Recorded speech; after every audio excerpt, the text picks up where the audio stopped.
Bonsoir à tous, ravi de vous retrouver pour cette autre édition Equinox Soir Yaoundé. L'important aujourd'hui est de pardonner et d'oublier, de tendre ensemble vers un but commun.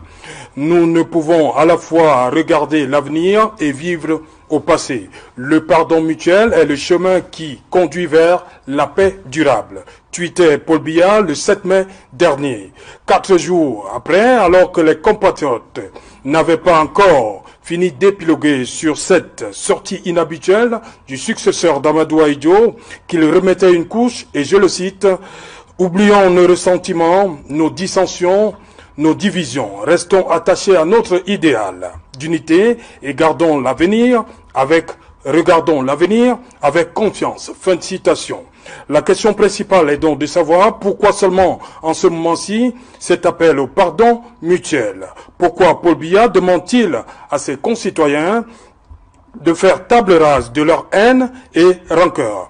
Caricaturé à tort ou à raison, comme très distant de son peuple, pourquoi Paul Biya cherche-t-il à gagner aujourd'hui la sympathie de ses compatriotes? Le lourd bilan de 20 mois de conflit révélé par l'organisation non gouvernementale internationale Crisis Group, à savoir 1850 morts, 530 000 déplacés internes, reste pour nombre d'observateurs avertis des éléments à l'origine du changement de ton de Paul Biya, qui aurait finalement réalisé que l'option militaire dans la résolution de la crise dans le nord-ouest et le sud-ouest a ses limites.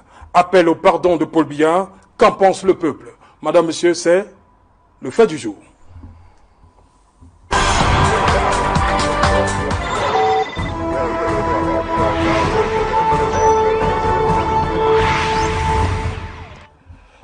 Appel au pardon de Paul Biya, qu'en pense le peuple? Pour en parler, je suis en plateau ce soir avec Anne Fégonde Bilo-Anoua. Bonsoir Anne. Bonsoir Serge Alain, bonsoir mes copanélistes et bonsoir aux milliers de téléspectateurs d'Equinox. Voilà, bienvenue sur le plateau. Vous êtes porte-parole de Cabral Libye.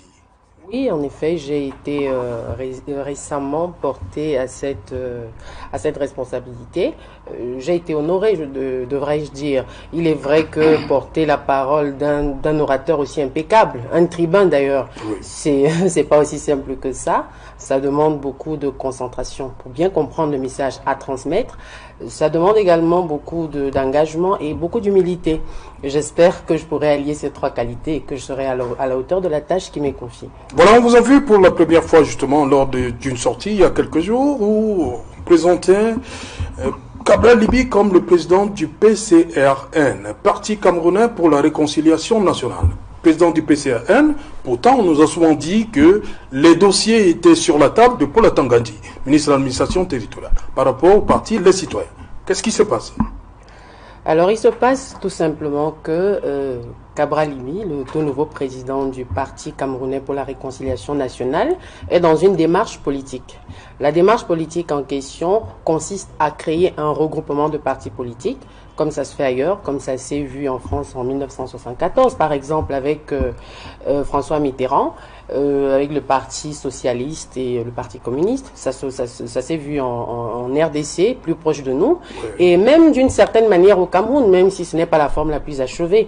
Donc c'est ça l'objectif. Alors si les citoyens en cours de légalisation n'ont pas encore, si le dossier n'a pas été légalisé et que les 90 jours après lesquels il est réputé, le parti est réputé légal, ne sont pas échus, il n'y a pas de problème, c'est un regroupement. Il peut prendre la tête d'un autre parti politique, étant donné que de toutes les façons, nous allons travailler ensemble. Le PCRN, il faut le rappeler peut-être, d'abord le mouvement 11 millions de citoyens, c'est une plateforme qui regroupe des militants de plusieurs partis politiques. Il s'est retrouvé que parmi nous, il y avait des militants du PCRN qui ont sollicité d'intégrer la plateforme citoyenne qui est 11 millions de citoyens, et ils ont sollicité, ils ont voulu porter Cabral Libye à la responsabilité de président national. D'ailleurs, il faut le rappeler, c'est la première fois que Cabral Libye milite dans un parti politique, et il commence très fort parce que il commence par le sommet. Donc c'est de ça qu'il est question. Il n'y a pas d'embuscade, il n'y a pas eu d'impatience, il n'est pas allé se faire investir parce que il y avait un problème avec les citoyens. Non, nous attendons les 90 jours et le moment venu, ces partis politiques vont travailler dans le cadre de la plateforme dont je vous ai parlé. Ok. Juste à côté de vous, Serge Éric Dou, j'aime l'appeler Ced. Bonsoir, Serge Éric Dou. Bonsoir Serge Alain. Oui. Bonsoir à mes copanélistes et bonsoir à tous ceux qui nous regardent ce soir. Serge Éric Dou du Mouvement pour la Renaissance du Cameroun. En effet. Voilà, bienvenue une fois de plus. Vous êtes un habitué qui n'en soit à Yaoundé. Un autre habitué, c'est le professeur Edmond Bilois. Bonsoir, professeur. Bonsoir, Serge. Bonsoir aux téléspectateurs d'Equinox. Enseignant à l'université de Yaoundé 1 et vice-recteur de l'université de Yaoundé 2. C'est ça. Vous sortez là, vous m'avez dit que vous êtes encore un peu fatigué. Vous sortez des Jeux universitaires. Oui, je sors des Jeux universitaires de l'université de Tchang. Oui. Qui se sont déroulés à Tchang, à Fumban et à Banjul. Donc, je suis revenu à Yaoundé dimanche dans la nuit. Okay. Donc je récupère tranquillement. Plus que les sportifs. C'est vrai que j'ai commencé mes enseignements à Yaoundé 1 oui. depuis lundi, c'est-à-dire depuis hier oui. et avant-hier. Oui. Donc je n'ai pas encore totalement récupéré. Voilà, je commence avec vous, professeur Edmond Bilois. Votre champion, président du RDPC, président de la République, Paul Biya. Lorsque vous avez lu cette étude, le plus important, il dit l'important aujourd'hui est de pardonner, d'oublier, de tendre la main, tendre ensemble vers un but. Pardonner, le pardon mutuel ici. Est-ce que Paul Biya se reproche de quelque chose? Bon, écoutez, quand vous vivez dans une nation, vous cohabitez avec beaucoup de gens, beaucoup de communautés cohabitent, beaucoup de tribus cohabitent, beaucoup d'ennemis cohabitent, et il peut arriver qu'il y ait des heures et des malheurs qui affectent l'une ou l'autre communauté, et qu'il y ait une ou deux communautés à l'intérieur de ce microcosme qui se plaignent de quelque chose. Et donc, le discours du président de la République, du président Paul Biya, s'était dit, nous devons mutuellement nous pardonner les uns les autres, au cas où nous aurions offensé les uns, ou au cas où les autres se seraient sentis offensés par les uns. Et par conséquent, il me semble que dans une république, dans une nation comme le Cameroun, nous devons tout le temps nous pardonner les uns les autres. Parce que nous ne sommes pas des saints. Il y a certainement des sujets qui fâchent, il y a des attitudes qui fâchent, il y a des comportements qui fâchent. Si nous ne sommes pas tolérants les uns les autres, cela peut conduire à l'extrémisme. Cela peut conduire à des frustrations qui pourraient envenimer la situation et faire en sorte que la situation soit invivable. Donc je comprends l'appel du président Biya comme étant un appel en fait qui doit être permanent dans une république. Dans une république, nous devons toujours être tolérants les uns vis-à-vis des autres. Okay. Voilà. Anne-Fégonde Bilois, le professeur parle des sujets, des attitudes, des comportements qui pourraient fâcher. C'est votre ressentiment à travers l'étude du président. Il y a eu des attitudes, il y a eu des comportements qui ont fâché les Camerounais. D'où ces appels au pardon. Permettez-moi de répondre à une question qui ne m'a pas été posée, qui a été posée au professeur. Il m'excusera comme je suis son homonyme. Est-ce que le président a des choses à se reprocher? Oui. Je dirais oui. Le président a des choses à se reprocher et principalement le fait d'avoir abandonné le peuple à ses collaborateurs. Oui. Parce que l'un des problèmes que nous avons au Cameroun, c'est la grande distance entre le président de la République et les populations.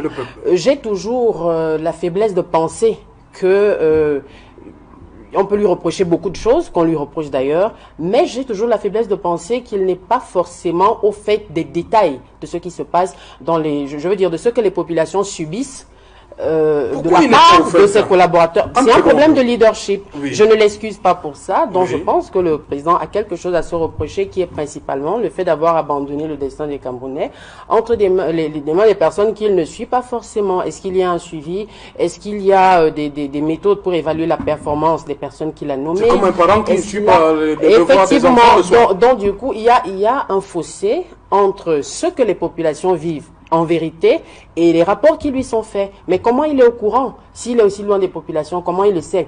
Par exemple, comment il saura que en ce moment même, le président national du PCRN, qui a été légalement élu, ne peut pas se déployer parce qu'un sous-préfet nous annonce qu'il a reçu un coup de fil de sa hiérarchie selon lequel il faudrait que le ministre de l'administration territoriale valide le PV qui fait de lui président du PCRN et sinon il ne peut pas se déployer. C'est écrit dans quelle loi? Dans quel texte? Alors si les responsables du pouvoir exécutif, si les démembrements du pouvoir exécutif peuvent écrire des lois, c'est-à-dire en catimini, ou alors modifier les lois en vigueur quand ça les arrange, comment les populations font? Comment le président est au courant de ça? Que dire des multiples interdictions? J'en fais un cas d'école parce que c'est une actualité assez récente. Ouais. Comment il sait que un citoyen camerounais, un républicain, parce qu'il faut rappeler qu'aujourd'hui au Cameroun, c'est Cabral Libby qui maintient les équilibres. Ça, il faut le dire sans se le cacher, on peut se regarder dans les yeux. Et se dire que Cabral Libby est le centre. C'est lui, il fait l'objet de toutes les, je ne sais pas si je dois dire la sympathie et des antipathies aussi, parce que c'est lui qui pourrait faire basculer la balance d'un côté ou d'un autre. Mais voilà quelqu'un qui essaye d'avoir une démarche républicaine, mais qui est persécuté au quotidien. Vous avez appris qu'il a été suspendu de l'exercice de ses droits politiques, par exemple. Ça s'est fait où? Est-ce qu'il est sous le coup d'une déchéance? Non. Alors, que les collaborateurs du président de la République soient les premiers à ne pas appliquer les décisions qu'il prend. Il dit, il encourage la jeunesse, il a pris acte de ce que la jeunesse veut désormais prendre son destin en main, il soutient la jeunesse. D'ailleurs, il tient ce discours depuis des années, mais que ce soit ses collaborateurs qui empêchent que ces instructions soient exécutées, qui empêchent à la jeunesse. Il y a un problème. Donc, je pense que le président de la République a quelque chose à se reprocher, c'est le défaut de contrôle des personnes qu'il a nommées. Il ne fait pas le suivi, il ne les contrôle pas. Il leur fait beaucoup trop confiance. Ça, c'est un problème. Ok. Ça, Jérick Djou, qu'est-ce qu'il a à se reprocher? Il a des choses à se reprocher, Paul Biya? Certainement, il a des choses à se reprocher, mais ce que je dirais, c'est que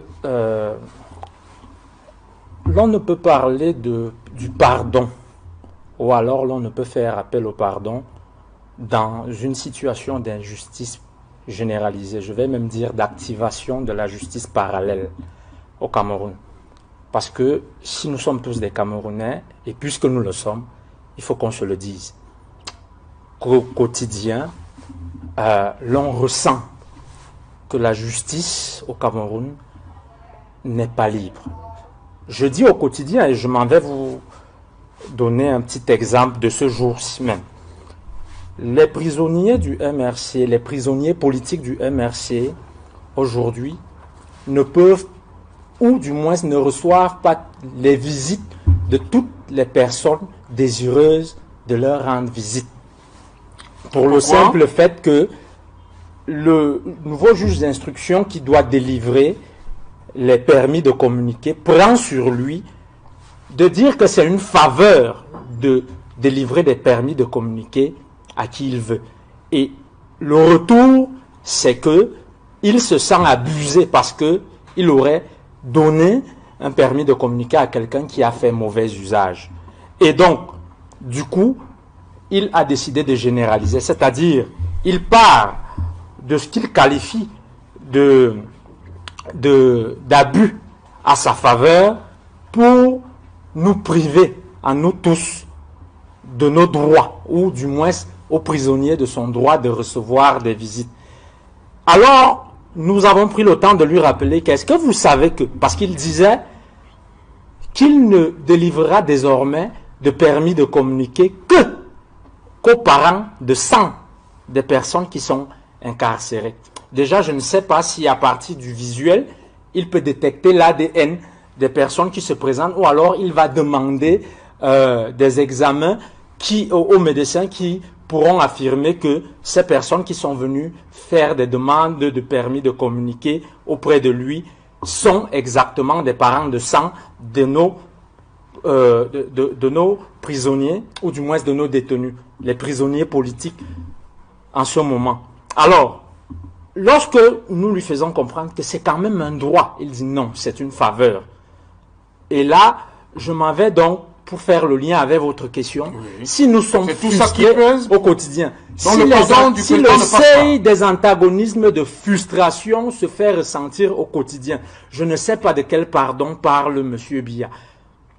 Parce que, véritablement, si nous voulons aller vers une réconciliation, parce qu'aujourd'hui, le problème, peut-être la crise qui a cristallisé toute la communauté internationale de manière à lui faire ressentir cette pression où il se croit obligé de communiquer avec nous par voie du virtuel, s'il pense que il ne s'agit pas de revoir les fondements de ce qui ne va pas, je suis désolé. Parce que, justement, si nous parlons du pardon, et puis, il nous demande d'oublier.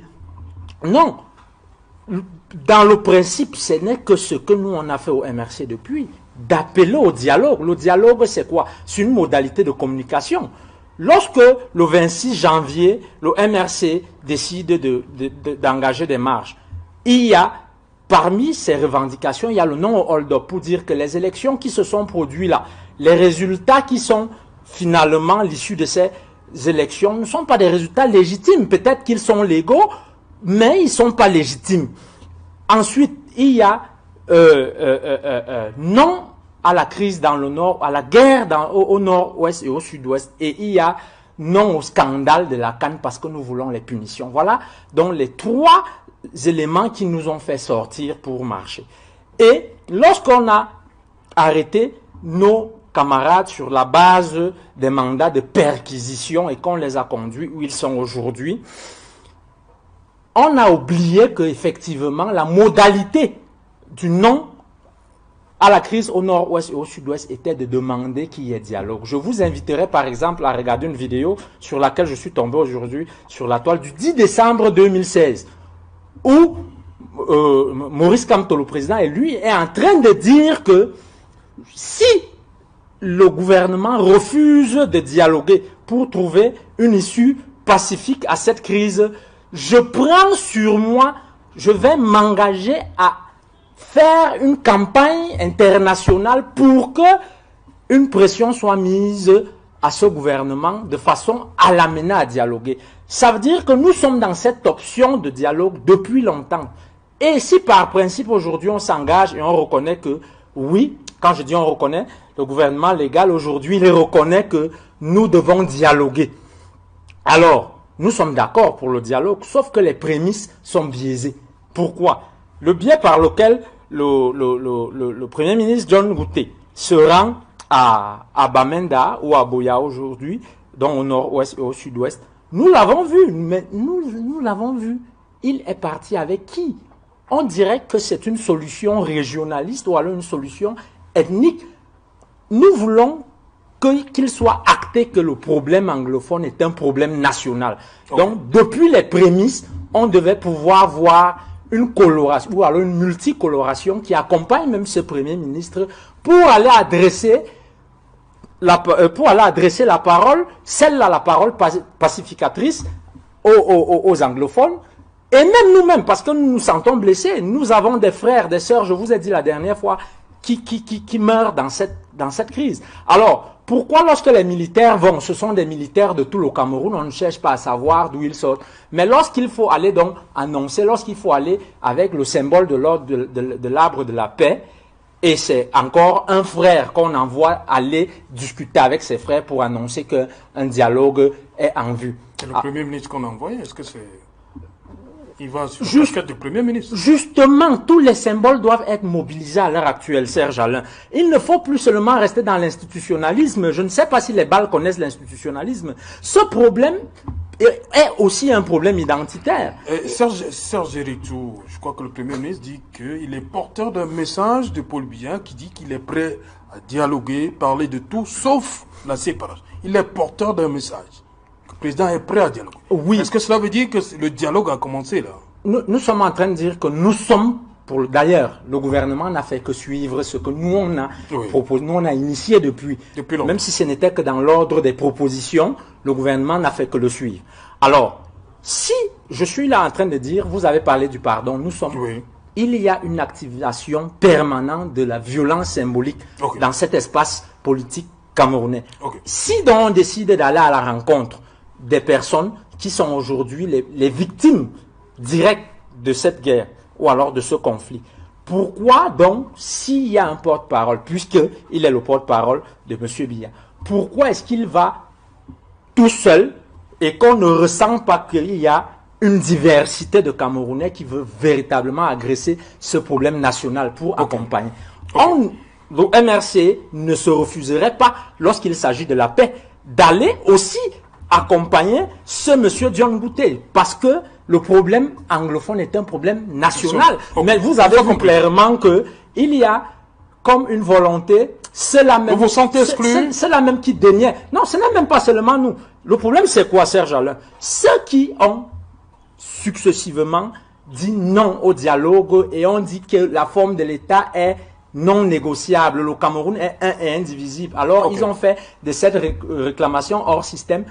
Aujourd'hui, veulent se légitimer derrière ce dialogue qu'ils ont longtemps refusé. Voilà, il faut donc que les figures qui ont marché et qui sont en prison aujourd'hui soient aussi associées. Même pas seulement ces figures. Je parle des différentes colorations qui peuvent avoir un avis pertinent sur cette question-là, parce que c'est un problème national. Ok, merci Serge Ridjou. Professeur Bilois, lorsqu'on parle de pardon, ça veut dire qu'il y a un problème. Qu'est-ce qu'il faut pardonner ici? Et lorsque le président dit l'important aujourd'hui est de pardonner et d'oublier, qu'est-ce qu'on doit pardonner? Le problème, c'est quoi? Il y a une multitude de problèmes qui affectent, qui affectent le Cameroun et les Camerounais aujourd'hui. Oui. On va aller pas à pas. Un des problèmes. Et aujourd'hui, on ne peut pas ignorer que il y a une frange de la population anglophone qui a exprimé sa désaffection vis-à-vis non seulement du système politique camerounais en place, mais aussi du Cameroun. De l'État central. Il y a donc une partie de la population anglophone qui a dit clairement et à haute voix qu'elle ne se sentait pas à l'aise dans cette union entre la communauté anglophone et la communauté francophone.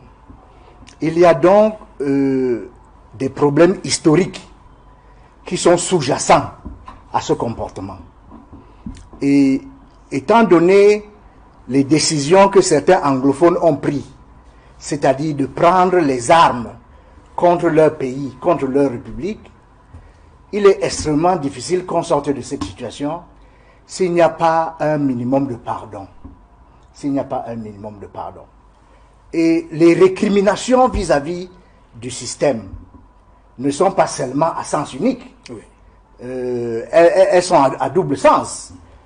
Parce que quand une population a pris les armes contre son pays, il est tout à fait normal que ce pays, à un moment, se rebiffe.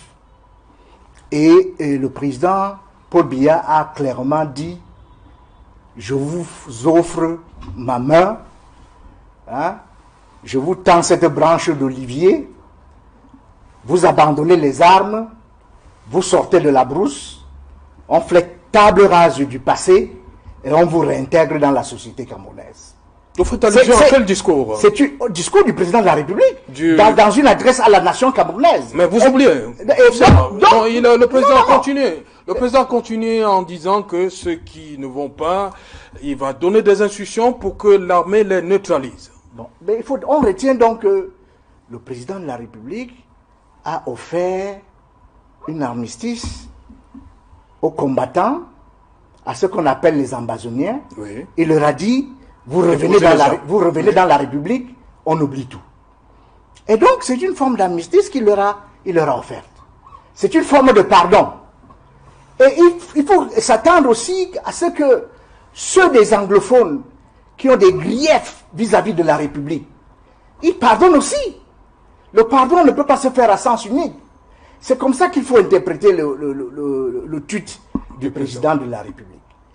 Personne ne dit qu'il n'y a pas de problème au Cameroun. Il y a certainement des problèmes.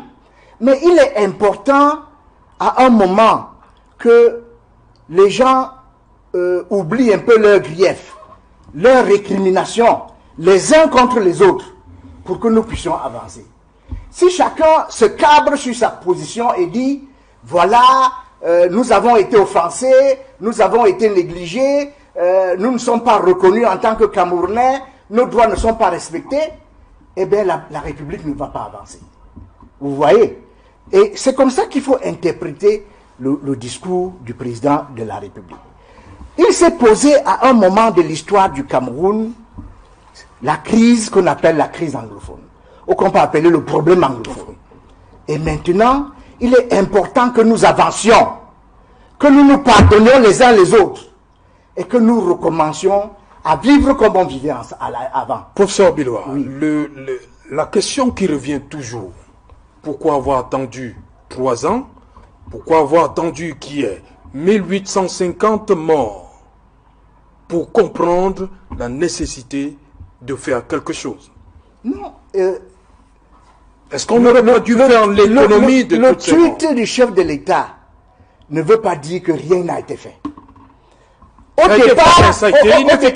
départ, c'était des revendications corporatistes. Oui, ça c'est les avocats et les enseignants. Oui. Auxquels le gouvernement de la République a répondu en apportant des réponses adéquates. Oui. Et le gouvernement de la République a pris une batterie de mesures pour régler ces problèmes, pour faire en sorte que les frères et les compatriotes anglophones se sentent à l'aise au Cameroun. Vous voyez, on a traduit les textes OHADA en anglais, on a donné des moyens colossaux aux régions dites anglophones pour que les enseignants anglophones soient recrutés. On a créé une section, un département anglophone à l'ENAM. On a créé un common law bench à la Cour suprême. Et il y a beaucoup de mesures qui ont été prises par le gouvernement pour essayer de régler ces problèmes. Alors le gouvernement a été confronté à cette situation qui ressemblait à un mythe décisif. Chaque fois que le gouvernement proposait quelque chose, on a toujours eu l'impression que les autres en face se radicalisaient. C'est ce qui est arrivé. Vous rappelez très bien que quand les membres du gouvernement sont allés rencontrer les compatriotes anglophones à Bamenda, oui. La veille, ils s'entendaient sur un certain nombre de choses, et le lendemain, les compatriotes d'en face revenaient et disaient, eh bien, fédéralisme ou rien. Bon, chaque fois qu'ils se rencontraient, il y avait toujours quelque chose de nouveau. Okay. On est donc allé vers une radicalisation. Ce n'est pas parce que le gouvernement n'a rien fait. Vous vous rappelez que dans une adresse à la nation, le chef de l'État, le président Paul Biya, a bien dit que certaines revendications étaient légitimes. Mais il a aussi précisé que ce n'est pas parce que les revendications sont légitimes qu'il faut aller dans le maquis. N'est-ce pas? Qu'il faut créer le désordre dans la cité. Ce n'est pas parce que les revendications sont légitimes qu'il faut encourager la désobéissance civile. Okay.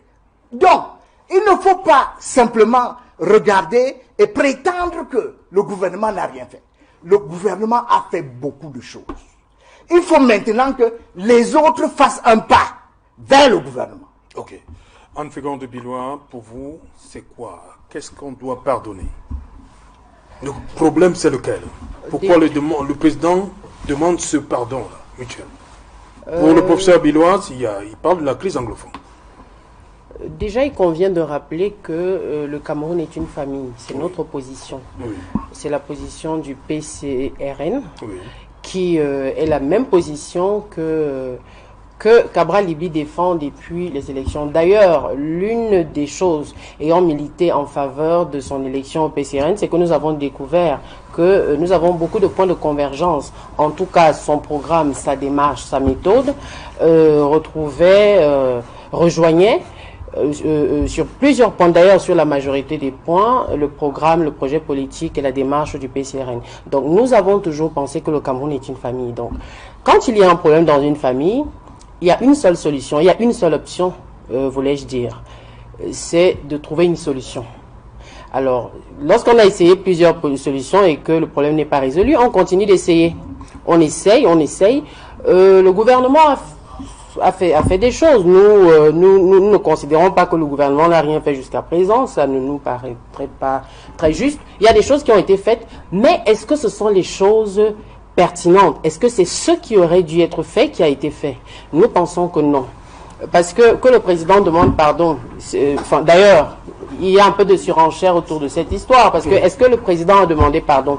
Il n'a demandé pardon à personne. En tout cas, ce n'est pas ma compréhension de son tweet. Ma compréhension de son tweet, c'est un appel général à l'apaisement, parce que c'est clair qu'il y a plusieurs foyers de tension, les esprits sont tendus. Je vous ai parlé tout à l'heure des frustrations que nous vivons déjà dans 11 millions de citoyens. Et dans le parti que nous avons à peine intégré, nous avons commencé les frustrations, les persécutions de 11 millions de citoyens nous ont déjà suivis dans ce parti.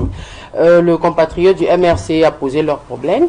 Si vous allez dans la rue, les gens sont généralement énervés, les gens sont fatigués, les gens ont des plaintes. Les plaintes sont-elles légitimes? Oui, la majorité sont légitimes et d'autres peut-être pas. Donc il y a effectivement une nécessité à se pardonner mutuellement. Mais le pardon, c'est quoi venant du gouvernement? Lorsque le président de la République en parle, le pardon devrait être des actes. Voilà. Le gouvernement doit poser des actes. Qu'est-ce qui suscite des frustrations? Je vous l'ai dit tout à l'heure, l'un des problèmes que nous avons au Cameroun, c'est la grande distance entre le président et les populations. Qui entraîne quoi? Qui entraîne des injustices à tous les niveaux. Parce que il faut régler les problèmes au fond. On va dialoguer, c'est bien. D'ailleurs, je salue la démarche de Monsieur le Premier ministre, c'est déjà bien, qui a l'air d'être quelqu'un de très avenant, de très ouvert. Ce qu'il fait, c'est quelque chose, mais est-ce que c'est suffisant? Non. Quels sont les problèmes de fond? Les Camerounais veulent un code électoral consensuel.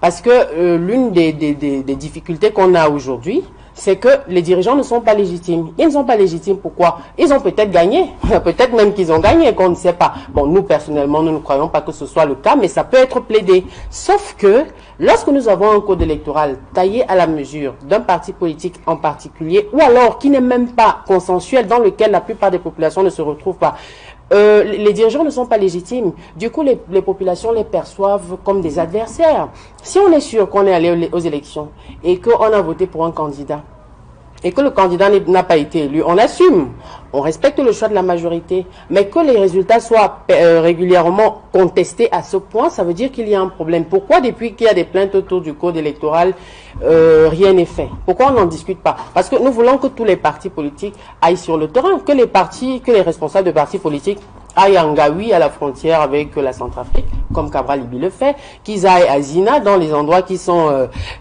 qui passent pratiquement 6 mois, la moitié de l'année coupés du Cameroun, qu'ils y aillent aussi pour rencontrer les populations. Nous voulons qu'ils aillent dans en tout cas, nous voulons que les candidats se déploient et battent campagne au lieu de se servir des moyens de l'État, du moins c'est l'impression qu'on a, pour se favoriser. Donc, à ce moment-là, il y a une distance qui se crée entre les dirigeants et les populations. L'autre chose, c'est l'injustice sociale, les injustices sociales généralisées. Oui. Les populations on veut aller faire un concours et être sûr que le résultat du concours reflète le travail qu'on a effectué. On a besoin de ça. On veut être sûr que si on a déposé une plainte quelque part, que l'enquêteur, celui qui traite le dossier, va rédiger exactement ce qu'on a dit dans son procès verbal, qu'il va transmettre au parquet exactement ce qu'on a dit, qu'il ne va pas modifier ça, parce que la personne d'en face est venue lui donner des backsheets. On veut aller au tribunal et être sûr que le magistrat qui rend justice, qui va dire le droit, est libre de ses mouvements. Parce qu'il y a un autre problème au Cameroun, c'est la problématique de la séparation des pouvoirs. Tout ça, en réalité, est lié au fait que les pouvoirs ne sont pas séparés. Le pouvoir exécutif continue d'exercer une domination pernicieuse sur les deux autres pouvoirs. Parce qu'en réalité, on peut parler du code électoral, mais est-ce que ceux qui sont censés voter ces lois sont libres? On va parler du pouvoir judiciaire, est-ce qu'ils sont libres? Donc, les populations ont besoin que ces problèmes soient réglés, que la justice soit autonome, qu'on n'aille pas se faire enfermer parce qu'on a déposé une plainte contre quelqu'un, alors que manifestement on a tort, mais cette personne a de bonnes relations avec X ou Y, ou alors cette personne a même les moyens pour corrompre la justice. C'est de ce genre de choses qu'on a besoin. Donc j'ai juste pris quelques exemples pour dire que le pardon doit se manifester par des actes. Ouais. Si ça reste des déclarations, C'est déjà bien que le président de la République parle du pardon. C'est bien qu'on en arrive au dialogue. Mon président appelle le dialogue depuis. Je me souviens d'ailleurs qu'il y a quelque temps, peut-être 2 ans, il a appelé à une marche. Il est même le premier à avoir convoqué une marche pour amener, pour contraindre d'une certaine manière le gouvernement à dialoguer, qui n'a pas été suivi malheureusement, parce qu'au Cameroun, les plus jeunes sont perçus comme des personnes qui ne sont pas intelligentes, même si au final, on revient toujours à ce qu'ils disent. Il y a beaucoup de temps qui passe. Donc, maintenant, c'est bien, dialoguer c'est bien, pardonner c'est bien. Nous avons tous des choses à nous pardonner. Peut-être que le président de la République a aussi des choses, des récriminations envers les populations, sait-on jamais. Mais, nous voulons des actes. C'est lui qui initie le pardon, c'est lui le père de la nation. Nous voulons donc des actes, nous voulons des réformes. Sur les problèmes de fond, il faudrait que le président de la République nous démontre sa volonté de créer cette atmosphère d'apaisement et de pardon mutuel. Ok. Parlant de ce pardon mutuel, Serge Éric Djou, est-ce qu'il existe des préalables pour vous? Ça doit passer par quoi? Certainement, il existe des préalables. Voilà. Mais il y a, on les connaît, mais dites-nous quand même. Il y a quand même des choses qu'on ne peut pas laisser dire ici. Oui. Le professeur qui est mon enseignant, mais qui est l'un des rares intervenants que le RDP s'envoie sur un plateau et qui sait se tenir et respecter les autres. Je ne peux pas quand même laisser dire que lorsque la crise anglophone en 2016 commence, le gouvernement a successivement apporté des solutions et faire comme s'il n'y a pas eu une activation d'une violence inutile à ce moment-là. Parce que vous savez ce qui s'est passé à Buea. Vous savez ce qui s'est passé lorsque les avocats ont commencé. Parce que quand on dit que les textes de l'OHADA ont été traduits, c'est-à-dire des personnes qui sont déjà surchauffées, parce qu'elles se sentent plus ou moins marginalisées, c'est peut-être discutable. Mais ce qu'on a fait, c'est d'envoyer des gendarmes, des policiers aller réprimer, aller exercer une violence physique sur des magistrats, sur des avocats en toge, parce que ces avocats étaient en train de revendiquer. Et si on occulte cette violence, et puis quand il dit tout à l'heure qu'il y a eu un coup de... que quand une population a pris les armes contre son pays, il est tout à fait normal que ce pays se rebiffe. Ce n'est pas ça l'exactitude des mouvements. C'est-à-dire, les premiers à avoir exercé la violence, c'était l'État. Et je parle de violence inutile, même si l'État a le monopole de la violence légitime. Lorsqu'elle est inutile, lorsqu'elle n'a rien à faire, elle n'est pas du tout légitime. Parce que ce ne sont pas des animaux lorsque cela a commencé. Et puis, un autre aspect de la chose, c'est de dire que on a créé une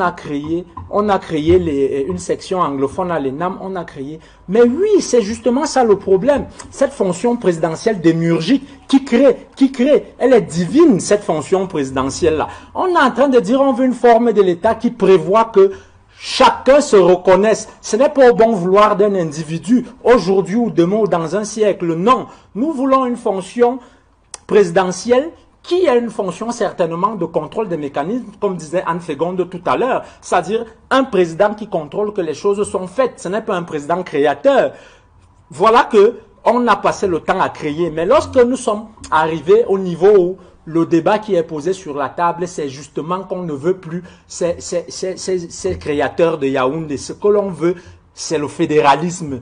Une forme de l'État qui consacre déjà que les populations elles-mêmes créent à partir de chez eux. Vous avez vu que tout de suite, c'est là où, quand on parle de radicalisation, c'est là où l'actuel ministre de la communication, qui était à l'époque ministre de l'administration territoriale, a dit stop au dialogue. Et c'était par quoi? Par un communiqué. Ce n'était même pas une décision de justice. C'était pas. Il a pris sur lui, il a créé une décision qui décidait que le dialogue...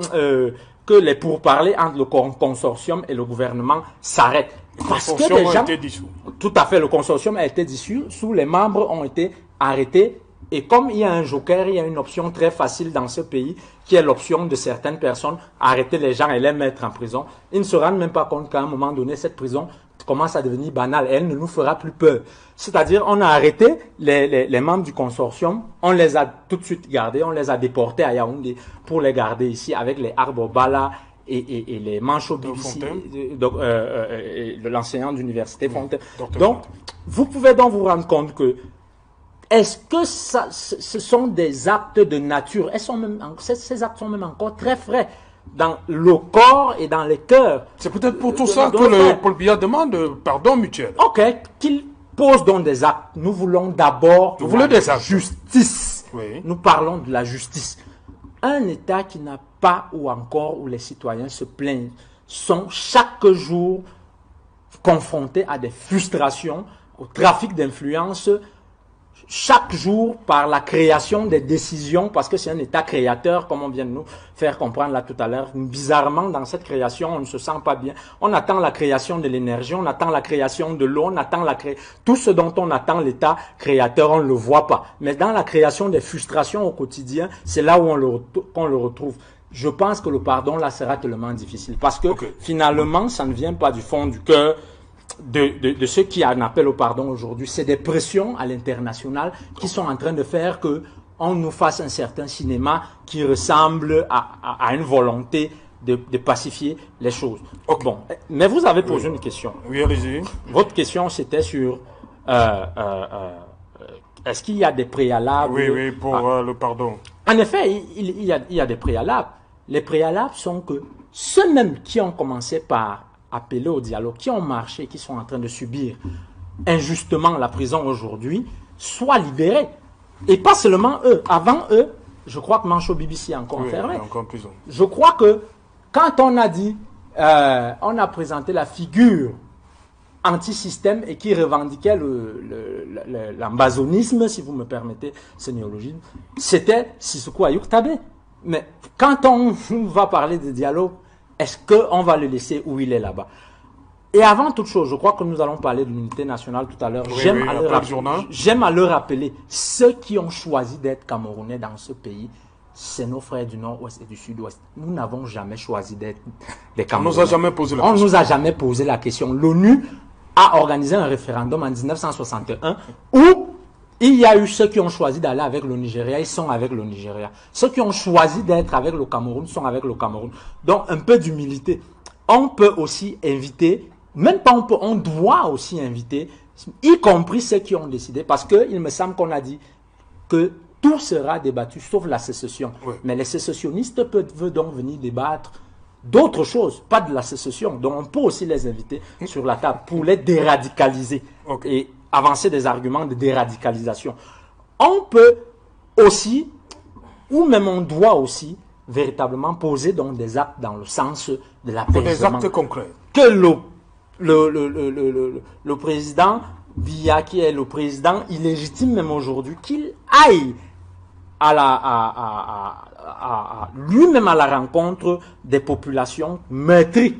Que les familles, même les familles des militaires, soient invitées, peut-être qu'à titre même seulement symbolique, pour qu'on leur demande pardon d'avoir perdu leur fils dans cette guerre inutile. Oui. Parce que j'aimerais bien avoir un frère qui va combattre le Boko Haram, qui va combattre...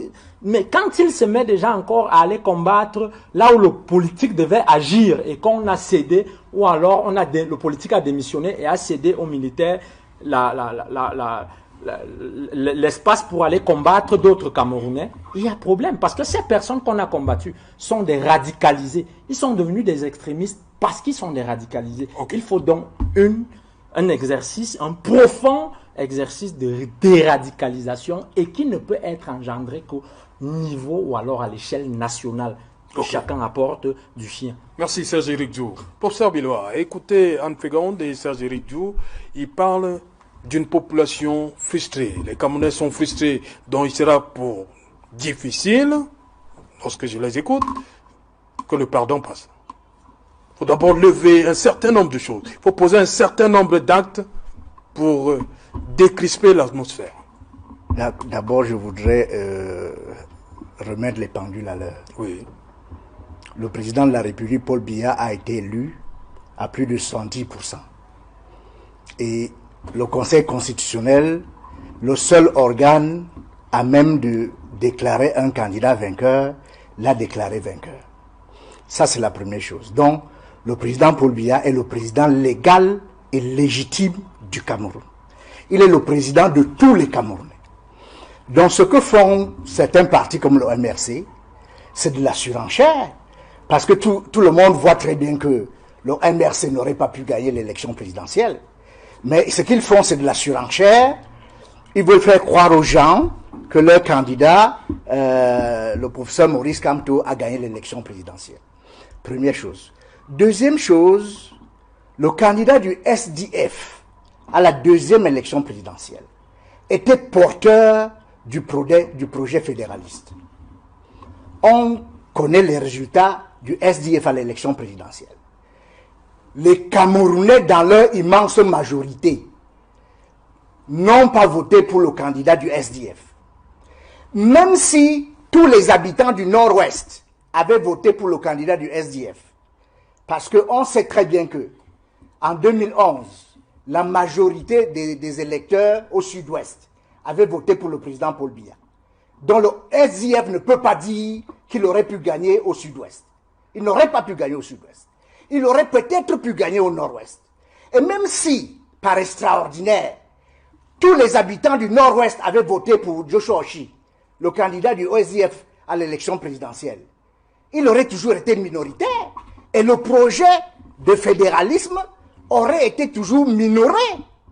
Donc la majorité des Camerounais se sont prononcés pour un Cameroun uni et décentralisé. Ça c'est clair. C'est clair comme l'eau de roche. Donc on cesse de nous dire que la majorité des Camerounais sont pour la décentralisation. C'est faux. Ah bon? La majorité des Camerounais ne sont pas pour la décentralisation. Monsieur Serge-Éric Djou, je vous ai laissé parler. Soyez poli. Et donc, vous voyez que le comportement du MRC est fondé comme ça sur une batterie de choses qui ne sont pas correctes. Et ils veulent faire croire aux gens que la majorité des Camerounais sont pour le fédéralisme. C'est faux.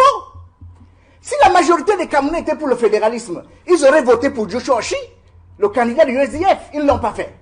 La deuxième chose que je voulais dire, c'est que il y a des choses qui ont été faites.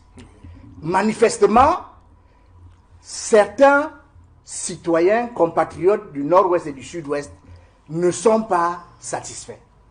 Mais il faut cesser de faire croire que ceux qui ne sont pas satisfaits des actions du gouvernement sont majoritaires. Ce qui se passe dans les régions du Nord-Ouest et du Sud-Ouest, c'est qu'une minorité a pris la République en otage. C'est-à-dire qu'on menace les populations, on leur dit, si vous envoyez vos enfants à l'école, vous allez voir. Si vous allez au marché, vous allez voir. On incite les populations à la désobéissance civile, violant par le fait même la loi. Et le MRC est coutumier de ce genre de choses. C'est-à-dire que, quoique dirigé par un professeur de droit privé international, le MRC passe son temps à violer systématiquement la loi. Quand la loi vous dit que une manifestation n'est pas permise, il y a des voies de recours. On peut saisir un juge administratif. Mais le professeur de droit privé international a choisi la désobéissance civile, violant par le fait même la loi. Et quand vous violez la loi, qu'est-ce qu'on fait? On vous traite comme quelqu'un qui a violé la loi. C'est ça qui arrive. Et donc, il ne faut pas faire croire aux gens que la majorité des Camerounais sont des insatisfaits. Ce qui n'est pas vrai. Si la majorité des Camerounais n'étaient pas satisfaits de la façon dont le président Paul Biya gère le pays, le Cameroun, ils ne voteraient pas systématiquement pour lui. Ils ne voteraient pas systématiquement pour lui.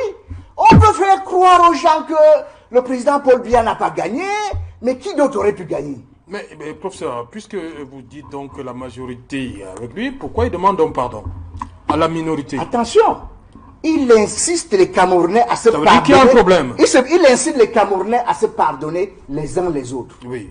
Et je vous ai dit que c'est une démarche qui devrait être permanente dans une république. Vous voyez? Il ne faut pas prétendre qu'il y en a qui ont toujours raison et il y en a qui ont toujours tort. Ce que je n'aime pas avec certains partis d'opposition, c'est qu'ils ont cette attitude manichéiste qui consiste toujours à dire que tout ce que Paul Biya fait ou tout ce que le RDPC fait n'est pas bon. Il faut cesser de tout politiser et de reconnaître qu'il y a des choses qui sont bien pour la nation. Les Camerounais doivent se pardonner les uns les autres. Les Camerounais doivent être tolérants les uns vis-à-vis des autres. Les Camerounais doivent dialoguer en permanence. Ce n'est pas seulement aujourd'hui que le président Paul Biya le dit, il l'a toujours dit. Et donc, ce que je peux dire, c'est que le MRC doit cesser de se mentir à lui-même. Le MRC doit cesser de se mentir à lui-même. Il ne représente pas grand-chose. Il ne représente quelque chose que dans son esprit. Et si le MRC était intelligent, il préparerait les prochaines élections. Les élections municipales, les élections législatives et les élections régionales. Et on verrait qui gagnerait. C'est ça l'attitude républicaine. Ok. En seconde, beaucoup pensent que pour décrisper l'atmosphère, il y a certes la crise dans les régions nord-ouest et sud-ouest, mais il y a aussi ce qu'on peut appeler des prisonniers politiques. Vous me permettrez de revenir sur une chose que le professeur a dite. Vous aussi? Oui, moi aussi. Oui. Parce Après, que... vous répondez dans ma question. Oui, oui, je vous promets, je vais y répondre. Oui, allez-y d'abord. Le professeur a dit tout à l'heure que le président Paul Biya est légitime, il a été élu à 71%. Et tout le problème, justement, tourne autour du code électoral aujourd'hui.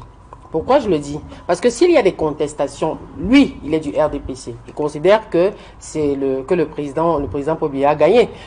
Nous considérons, en tout cas, sur la base des PV que nous avons à notre disposition, c'est Cabral Libi qui a gagné les élections. Ça, c'est notre position. Mais oui, professeur, j'arrive. Oui, professeur. Il a gagné dans quel département? Je suis très sérieux. Il a gagné dans quel département? Vous n'allez pas me déconcentrer, pour gagner au professeur. Cameroun, il faut gagner dans un département et dans une région. Professeur, vous n'allez pas me déconcentrer. Je vais aller jusqu'au bout. J'irai jusqu'au bout de mon analyse. Vous n'allez pas me déconcentrer, professeur. Alors, nous, sur la base des PV que nous avons, c'est Cabral Libi qui a gagné les élections.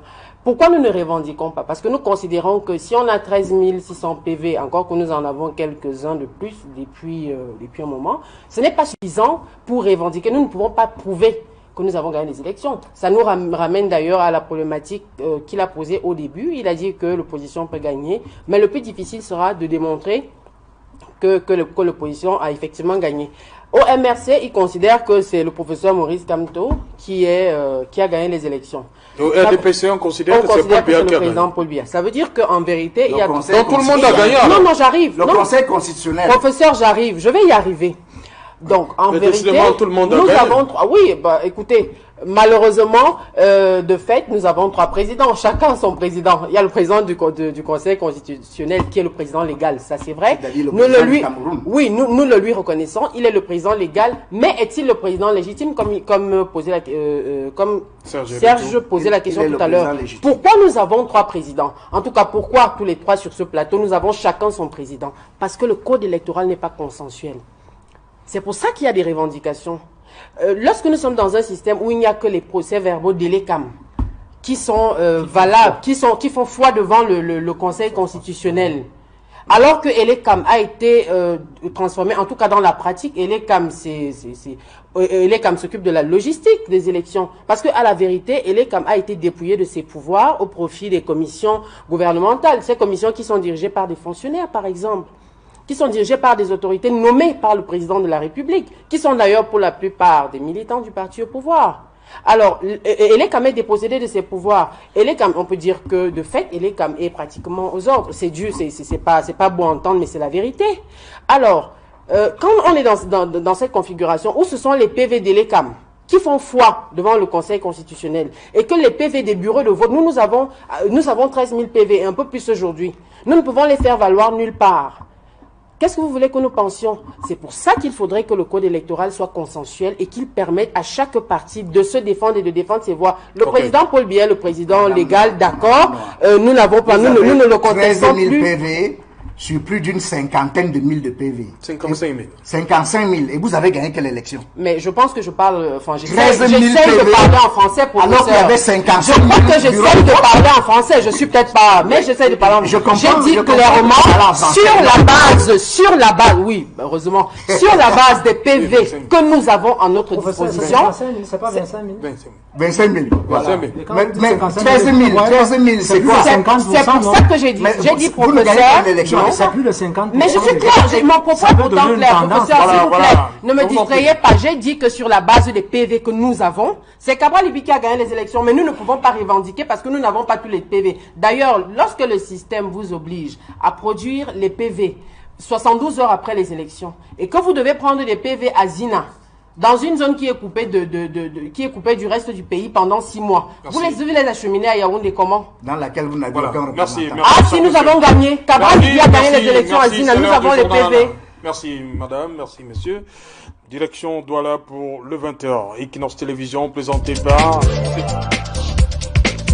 Il a parlé en pidgin. Les gens, affectivement, culturellement, se sentent proches de lui. Je pense que ça peut expliquer cet état de choses. Le fait que les gens commencent à se fatiguer de cette affaire, nos eaux, la crise au nord-ouest et au sud-ouest, la personnalité du Premier ministre y est pour quelque chose, et on espère que sa démarche va apporter des résultats probants. Ok. Anne-Frégrande Bilois, pour vous, qu'est-ce qui peut justifier cet état de choses? Je l'ai dit en début d'émission, le nouveau Premier ministre, c'est quelqu'un qui me semble très avenant. Ça rejoint un peu ce que le professeur disait. Et puis sa démarche n'est pas la même. Sa démarche n'est pas la même. Et puis il y a une question de rupture avec Yann Frémont? Non, je dirais pas qu'il y a une question de rupture. Je dirais que plus le problème évolue, enfin plus la crise perdure, plus les méthodes de résolution sont améliorées, même si nous continuons de penser qu'il va falloir résoudre les problèmes de fond pour que un retour à la paix soit effectif.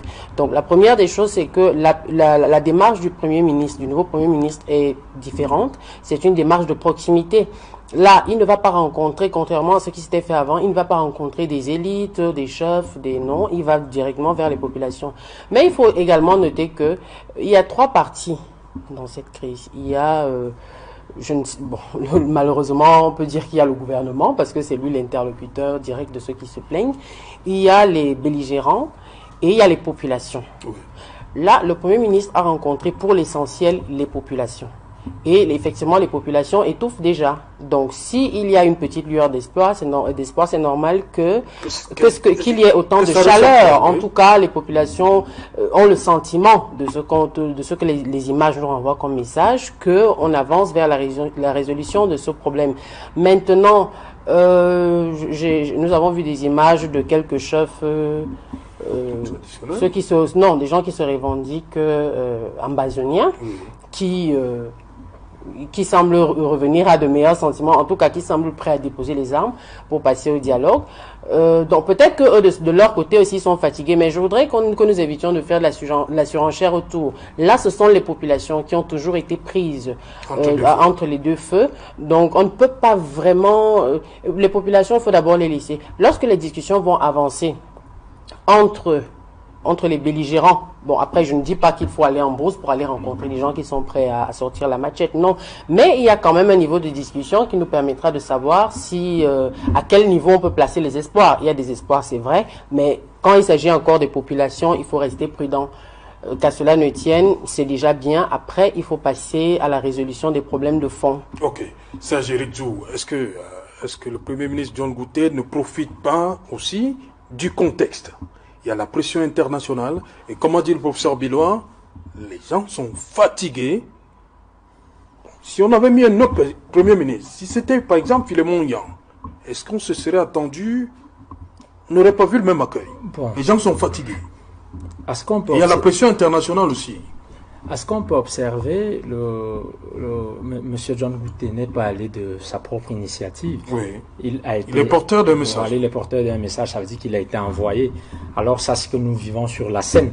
Maintenant, est-ce que le destinateur, si vous voulez, celui qui envoie, n'est peut-être pas celui lui-même qui devait descendre, parce que vous vous souvenez déjà que... Peut-être qu'il peut l'avoir envoyé pour tâter le en terrain. 1980, dans les années 90, même pour la tripartite, celui qui l'a envoyé n'a pas daigné descendre sur le terrain du dialogue lui-même.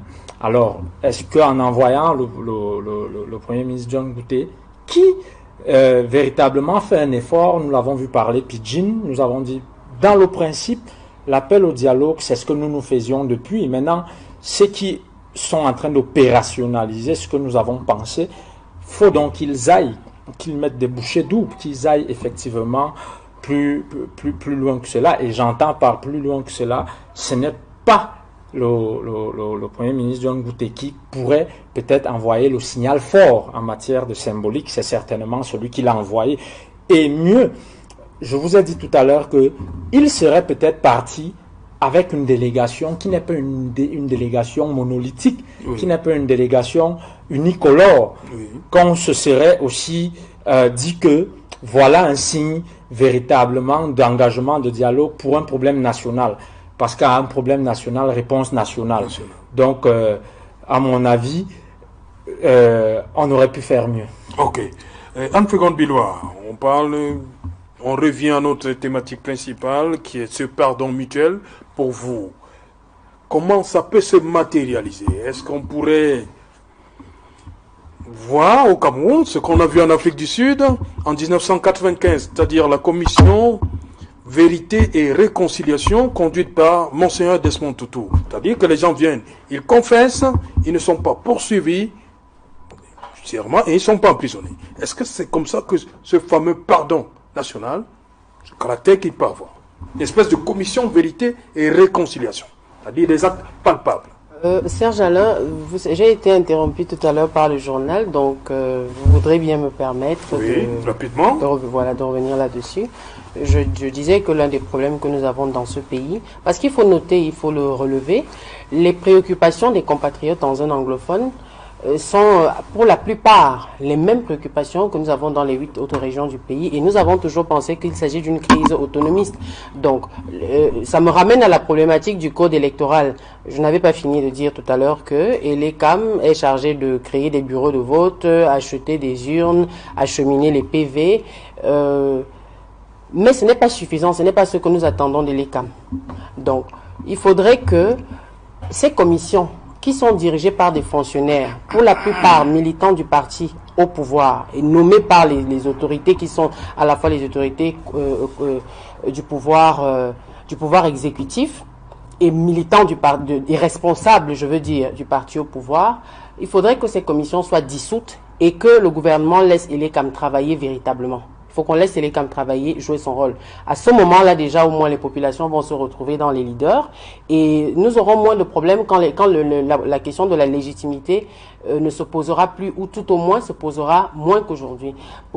S'agissant de votre question, effectivement, c'est possible que ça se fasse. D'ailleurs, nous pensons que ce problème peut se résoudre entre Camerounais. C'est notre position. Maintenant, la problématique va tourner autour des acteurs. Parce que ce que vous avez décrit, c'est ce que le Premier ministre actuel fait déjà. Dire, déposez les armes, vous ne serez pas poursuivis. Je pense qu'il y a même des programmes de réinsertion qui sont mis en place. Oui, mais est-ce que les acteurs... D'ailleurs, me semble-t-il, il n'est pas encore à la phase du dialogue. Il est parti identifier les personnes avec lesquelles il faut dialoguer. Or, quand nous sommes dans un pays où le chairman du SDF, qui est quand même une personne respectable dans ce pays, qui décide de...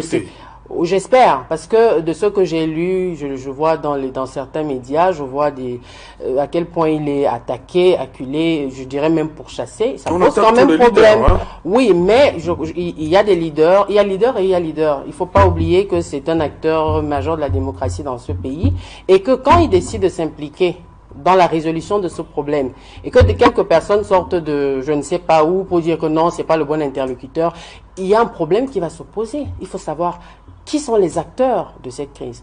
Aujourd'hui, même il y a des hommes d'église qui sont contestés, qui ne sont pas acceptés de part et d'autre.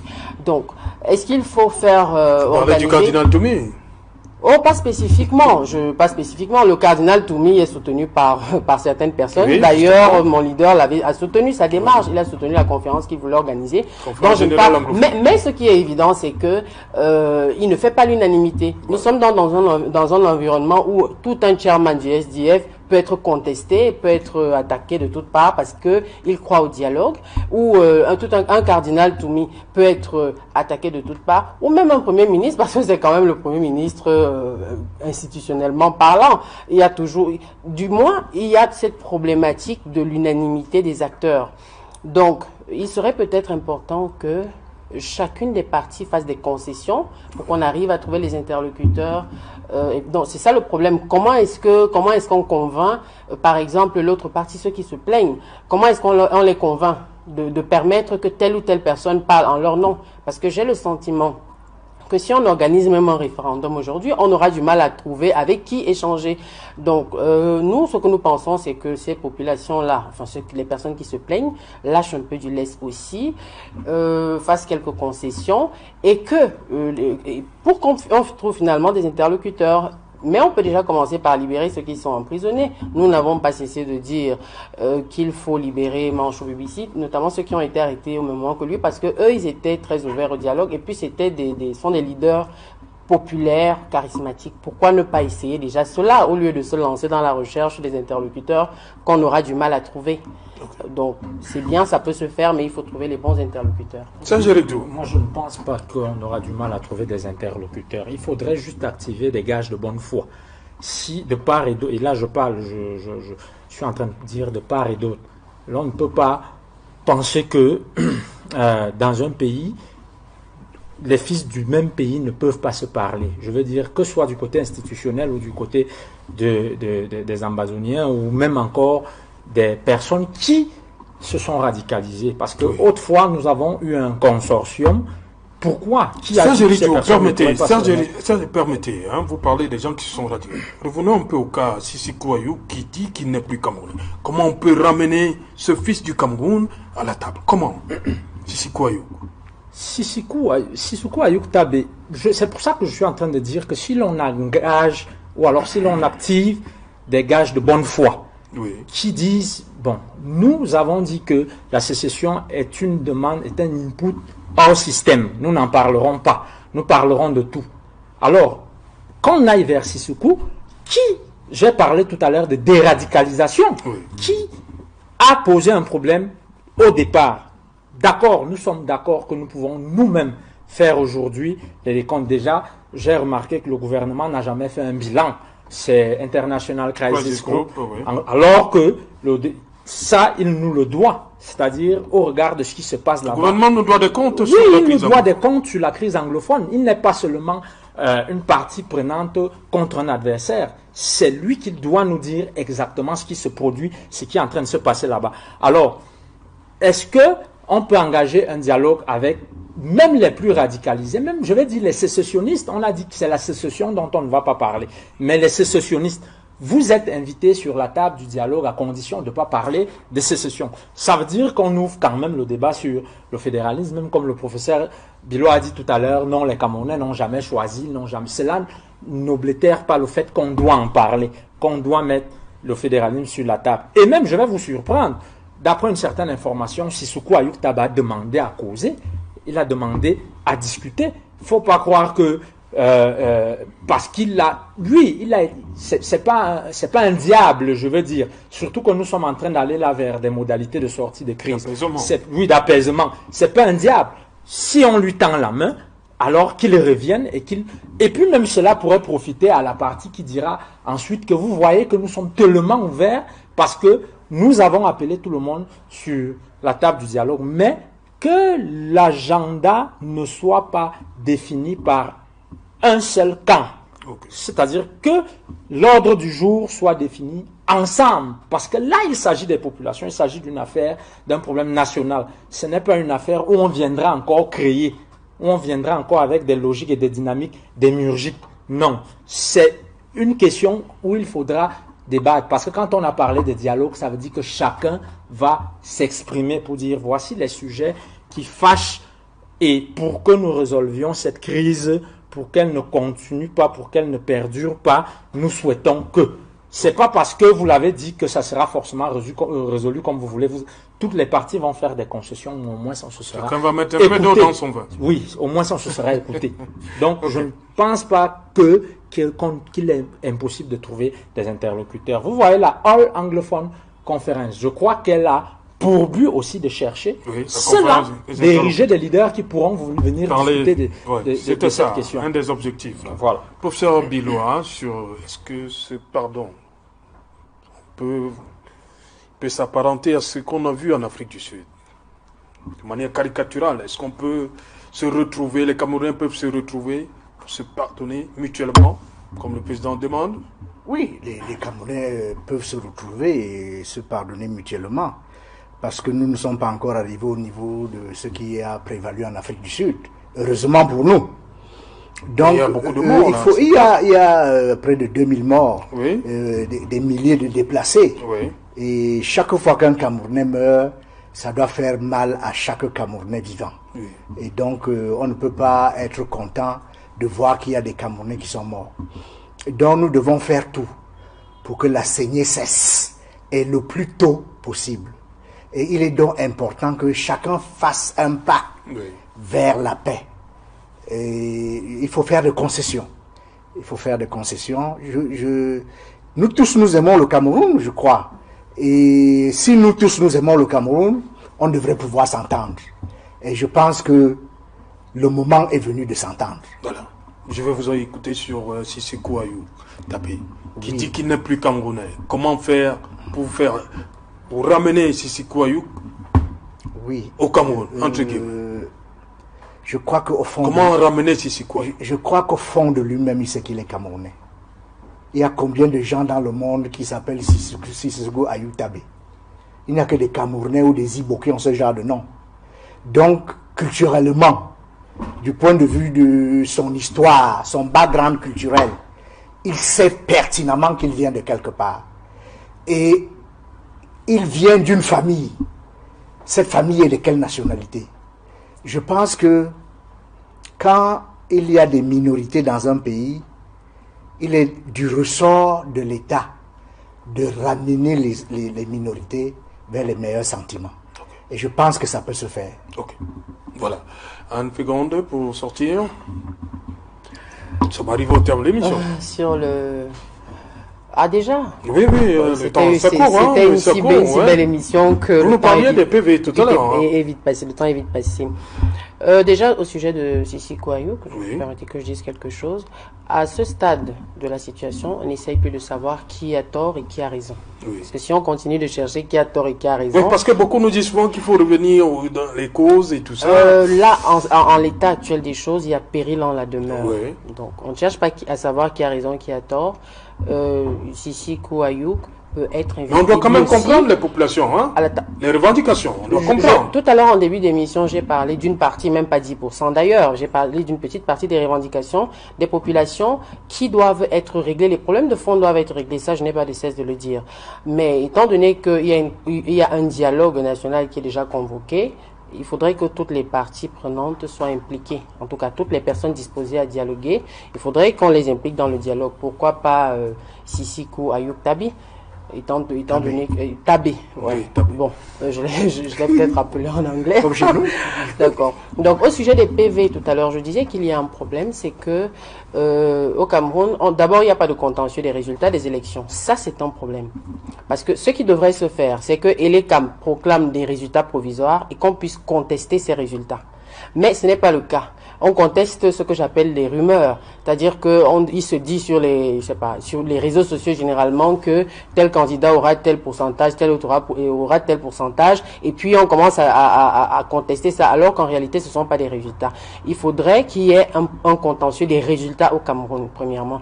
Et que le contentieux des résultats permette aux partis politiques de présenter leurs arguments. Étant donné que le document le seul document qui pourrait être considéré comme authentique, je ne vais pas dire le seul, le document qui a une présomption d'authenticité, c'est le procès verbal du bureau de vote. Parce que le procès verbal du bureau de vote est signé par les représentants de tous les partis, par l'administration, par tout le monde. Il faudrait que les partis politiques qui revendiquent quelque chose aient la possibilité de présenter leurs preuves et qu'on leur laisse suffisamment de temps d'ailleurs pour le faire. Si on vous demande de ramener des PV en 72 heures, d'aller prendre des PV dans des zones où vous devez voyager pendant 3-4 jours, comment vous faites ça? Ce n'est pas possible. Donc s'agissant des PV, il faudrait que ceux des partis politiques soient pris en compte. Et puis qu'il y ait un contentieux des résultats des élections, à l'issue duquel le Conseil constitutionnel peut se prononcer. Ok, merci beaucoup, M. Zeridou. Merci.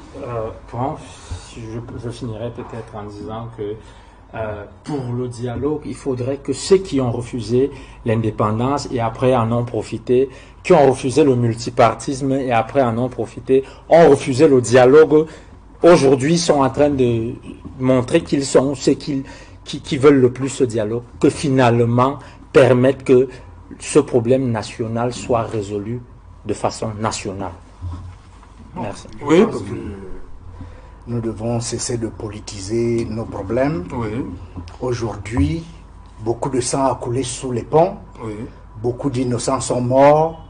Il est temps que nous mettions fin à ce problème. Ok. Et la bonne volonté de chacun d'entre nous, quel que soit d'où il est, quel que soit l'endroit au Cameroun où il se trouve, en ville ou dans les brousses, la bonne volonté de chacun d'entre nous est appelée et mise à rude épreuve. Nous devons régler ce problème le plus tôt possible. Ils peuvent le régler. Ok, merci. Voilà, nous sommes arrivés au terme. Merci. Anne Frégonde. Oui, merci de m'avoir invité. Merci pour votre baptême du feu. Hein. Oh, je suis très honorée. Je remercie mes co-panélistes. C'était plutôt une très belle expérience. Je voudrais sortir de l'émission en parlant de quelque chose qui me préoccupe un peu. Je voudrais inviter les Camerounais à être plus intelligents et à cesser de s'abreuver de fake news sur les réseaux sociaux notamment, parce que ce n'est pas le sujet, ça n'a rien à voir, mais je tiens quand même à le dire. Il faudrait que les Camerounais soient responsables et qu'ils arrêtent de lire n'importe quoi sur Facebook et considérer ça comme des paroles d'évangile et puis adopter des positionnements politiques. Par rapport à ça, nous aurons l'occasion d'en reparler. Mon candidat en a fait les frais. Et je pense que c'est un sujet qui doit, il est quand même la plus grande victime des fake news. On lui a inventé ce sont les faits. Ce sont les faits. On lui a inventé des maisons, des voitures. Il est plus que Paul Biya? Non, c'est normal. Paul Biya, c'est le président de la République. Tout le monde le regarde. Oui, je crois que oui. En tout cas, concernant les candidats de l'opposition, je ne connais pas un qui a été autant victime de persécution. Parce qu'il est le plus jeune, il était le moins nanti financièrement. On lui a tout inventé, les maisons, les jets privés, les voitures, les connivences avec le RDPC, et puis vraiment des choses... Merci. Voilà. Donc, il faut que les Camerounais arrêtent ça. De l'unité nationale. Ce sera pour une autre fois. Le 20 mai, c'est lundi. On va voir. Merci tous d'être venus, madame, messieurs. Madame, monsieur, nous sommes donc arrivés au terme de ce numéro, cet autre numéro Equinox Soir Yaoundé, rediffusion 23h GMT, il sera minuit en Koldongo.